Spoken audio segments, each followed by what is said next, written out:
Hai semua, balik lagi bersama saya Cica di sini. Kali ini saya bakal ngelanjutin alur cerita 5 Daudi versi novelnya ya. Dan semoga kalian suka. Oke, tanpa banyak basa-basi yuk kita simak alur ceritanya.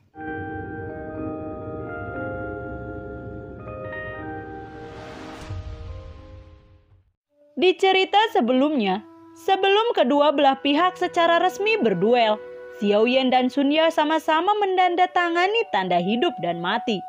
Kemudian keduanya berdiri berhadap-hadapan di tengah arena. Pada saat ini, Xiao Yan tampaknya tiba-tiba berubah menjadi orang yang berbeda. Dia tiba-tiba menjadi sangat ganas. Xiao Yan lalu berkata, "Ayo mulai."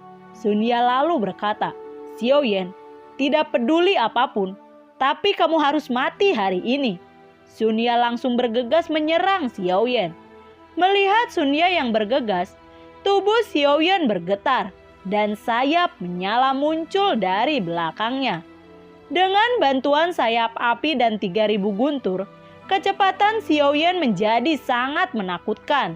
Dan kecepatan mengerikan itu secara langsung menyebabkan Sun Ya melompat ke udara. "Kecepatan cepat," ucap dari Sun Ya. Lalu tubuhnya bergegas lagi. Sebelum kecepatan Sun Ya menyentuh Xiao Yan langsung menghindar jauh. Sun Ya lalu berkata, "Xiao Yan kecil, apa kamu mau kabur begitu saja?" Sun Ya lalu berteriak, "Robek angin untuk membelah telapak langit." Seketika itu, telapak tangan hitam raksasa menyerang Xiao Yan. Sementara itu, Xiao Yan perlahan menggabungkan api merah dan biru. Perlahan teratai api muncul di tangannya. Dua, buam. Kedua kekuatan saling bertabrakan. Keduanya memukul dari langit ke tanah, dari tanah ke langit. Keduanya terus-menerus mengubah tubuh mereka dan meluncurkan serangan konfrontasi. Setelah pertempuran panjang, energi bertarung mereka berdua sangat terkuras. Dan aura mereka berdua juga jauh lebih lemah. Sun Ya lalu berteriak, "Jiji Xiao Yan, kamu akan mati di tanganku hari ini." Setelah teriakan itu jatuh, sosok harimau muncul dari langit. Melihat harimau jiwa yang besar, Xiao Yan tersenyum tipis dan sosok ilusi terpisah dari tubuhnya. Kemudian secara bertahap memadat, berubah menjadi Xiao Yan lain yang sama persis.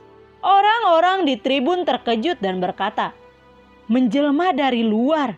Avatar di luar tubuh adalah kekuatan gaib yang hebat, yang dapat ditampilkan oleh seorang kultivator pada tingkat tertentu. Tetapi tidak semua orang dapat menggunakan kekuatan gaib yang hebat ini. Harimau menggigit dunia. Dengan teriakan keras dari Sun Ya, harimau jiwa raksasa di langit membawa auman harimau dan menelan ke arah Xiao Yan. Hati Xiao Yan bergerak dan klon jiwanya berubah menjadi cahaya dan bayangan, menyambut harimau raksasa jiwa dengan kilat. Di langit saat ini, jiwa harimau raksasa Sun Ya dan klon jiwa Xiao Yan memulai pertempuran jiwa yang sengit. Harimau jiwa raksasa dan Xiao Yan bertarung dengan tabrakan terus-menerus dari dua kekuatan jiwa. Merasakan ancaman dari klon jiwa Xiao Yan, harimau jiwa raksasa meraung dan bergegas menuju Xiao Yan. Kali ini Xiao Yan tidak menghindar dan langsung menyerang harimau raksasa jiwa. Hiat, buar. Dua kekuatan jiwa bertabrakan dengan keras di kehampaan. Sun Ya segera berteriak keras, "Xiao Yan, matilah kau!" Pembelahan jiwa. Segera setelah teriakan itu jatuh, seekor harimau kecil berukuran panjang terpisah dari harimau jiwa raksasa. Diikuti oleh 2, 3, 4, 5, dan seterusnya. Harimau jiwa yang padat telah mengepung Xiao Yan. Orang-orang di tribun tidak bisa lagi melihat sosok Xiao Yan dan hanya bisa mendengar ledakan tabrakan energi terus-menerus. Pertarungan jiwa yang paling sengit terjadi di langit. Dan setiap kali tabrakan terdengar, Xiaoyan meledakkan seekor harimau jiwa kecil menjadi ketiadaan. Seiring waktu berlalu, semakin banyak harimau jiwa dibunuh oleh Xiaoyan dari klon jiwa. Pada akhirnya, hanya ada selusin harimau jiwa yang tersisa di langit. Melihat hanya selusin harimau yang tersisa, Sunya dengan cepat membawa mereka kembali. Xiaoyan juga mengambil kembali klon jiwa. Begitu telapak Xiaoyan menginjak tanah, tubuh sedikit gemetar dan dia menghilang di tempat. Kemudian tinju kanannya mengepal dan meledak dalam kemarahan. Duar, buam! Tinju itu menyebabkan Sunya jatuh dengan keras ke tanah.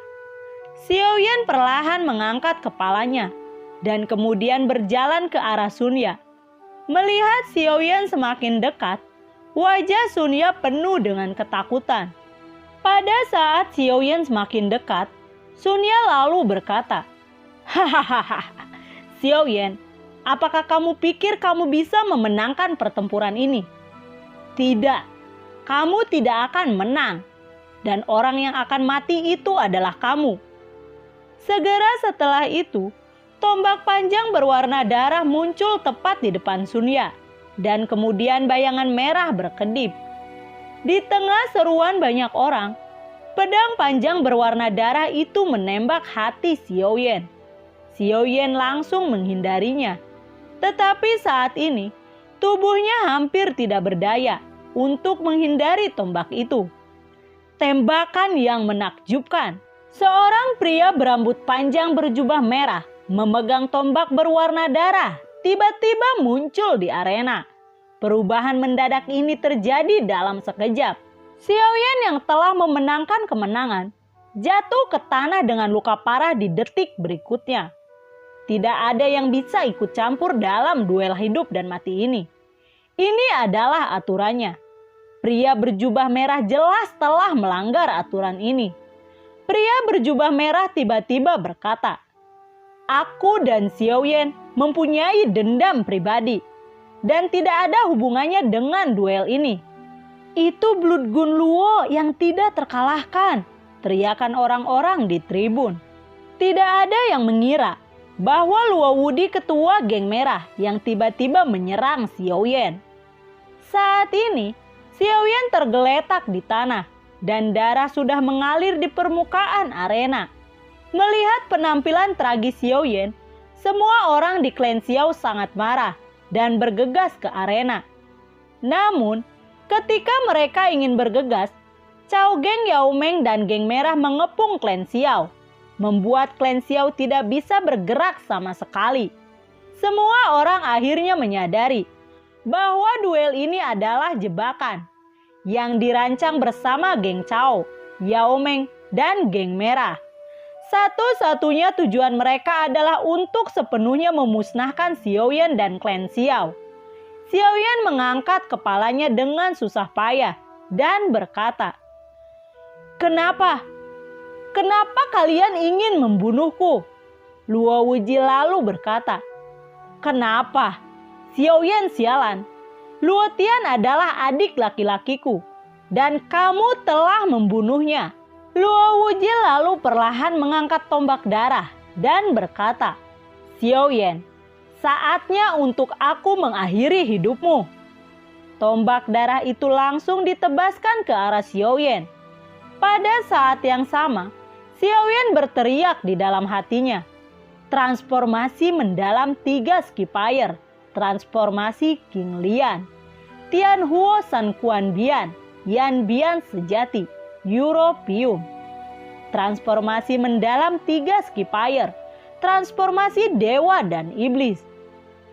Setelah teriakan itu, jantung bumi King Lian meledak dengan semburan api dan mengalir ke tubuhnya. Segera setelah itu, api samadhi yang sebenarnya dikeluarkan. Setelah selesainya 2 perubahan pertama dari 3 perubahan mendalam api langit, dalam sekejap, aura lemah Xiaoyan meroket dengan kecepatan yang menakutkan. Dan saat semua orang terkejut dengan kekuatan Xiaoyan yang melonjak, Segera sekelompok api oranye perlahan muncul di tangan Xiaoyan. Xiaoyan lalu membuka mulutnya dan menelan sekelompok dewa dan setan oranye ke dalam tubuhnya.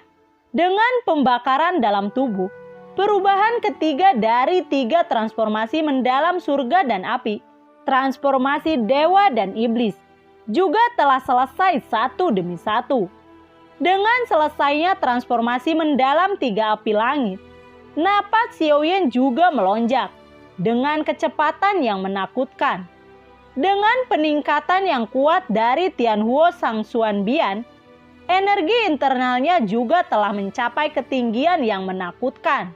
Merasakan fluktuasi kekuatan sumber yang semakin penuh di tubuhnya, Xiaoyan sekali lagi mendapatkan kembali kepercayaan dirinya.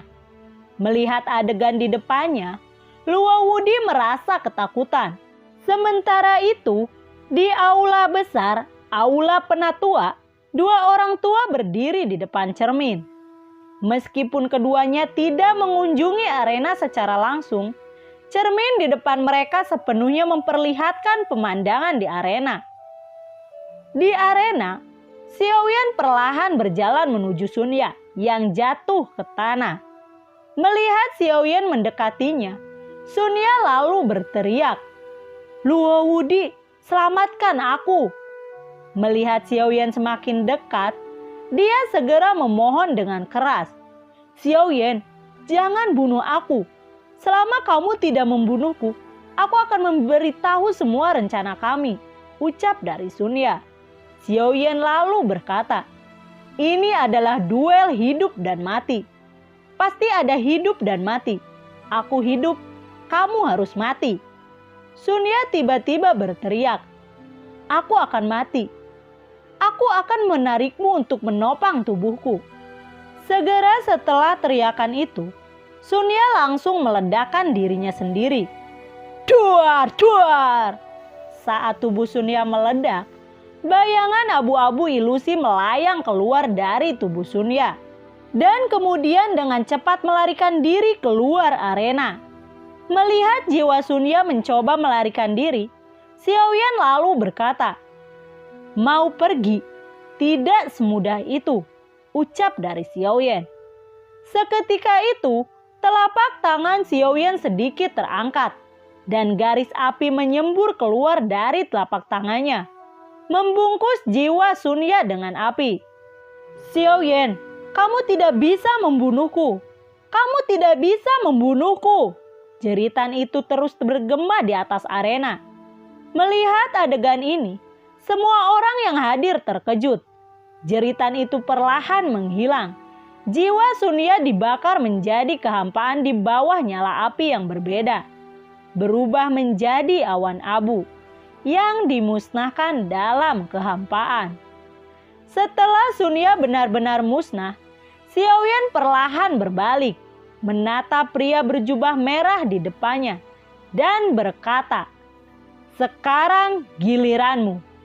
Mendengar itu, pria berjubah merah tersenyum dan berkata, "Xiaoyan, kamu memang sangat kuat, tapi tidak akan bisa membunuhku."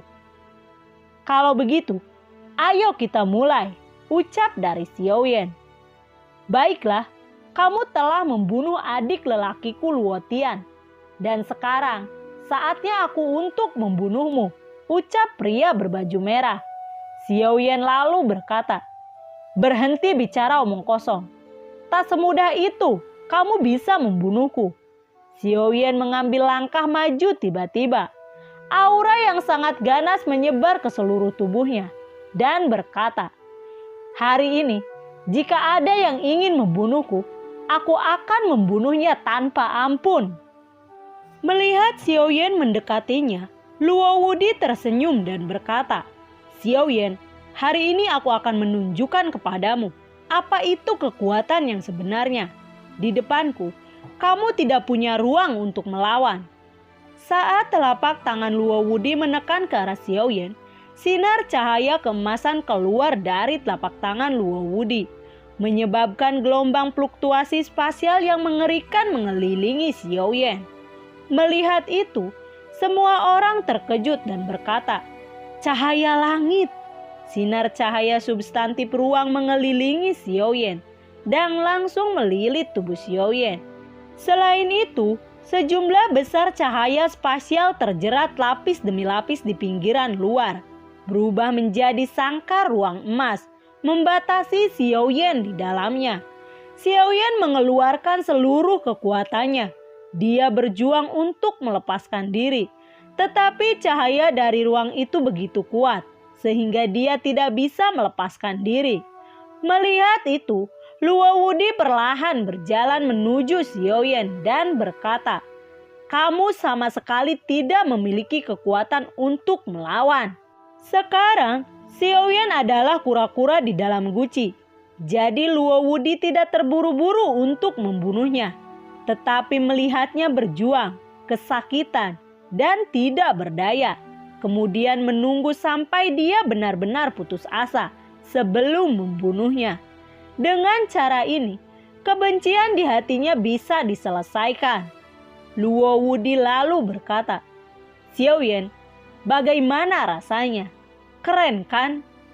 Pada saat ini, mata Xiaoyan memerah dan matanya dipenuhi dengan api kemarahan. Bukankah itu menyakitkan? Bukankah itu putus asa? Ketika kamu membunuh saudaraku, kamu seharusnya memikirkan apa yang terjadi hari ini, ucap Luo Wudi. Kemudian dia perlahan memegang tombak darah, berdiri di luar sangkar. Tombak itu menunjuk ke arah Xiaoyan. Dengan gerakan pikirannya, Xiaoyan memanggil pedang dewa dan iblis. Seketika, pedang itu muncul. Tanpa menunggu perintah Xiaoyan, pedang dewa dan iblis segera menebas cahaya ruang yang menjerat tubuh Xiaoyan. Cahaya ruang tiba-tiba terputus dan kemudian perlahan-lahan dimusnahkan. Xiaoyan menggenggam pedang dewa dan iblis. "Buka!" Xiaoyan menjerit. Tiba-tiba mengangkat pedang dewa dan iblis di tangannya, kemudian menebas ke arah sangkar di depannya. Pada saat yang sama, Luo Wudi berteriak, "Xiaoyan, aku ingin kamu membayar untuk kematian saudaraku." Saat teriakan Luo Wudi jatuh, tombak di tangannya meledak dengan darah yang menyilaukan. Melihat adegan ini, banyak orang tidak tahan untuk menonton. Semua orang tahu persis seperti apa Xiaoyan akan berakhir.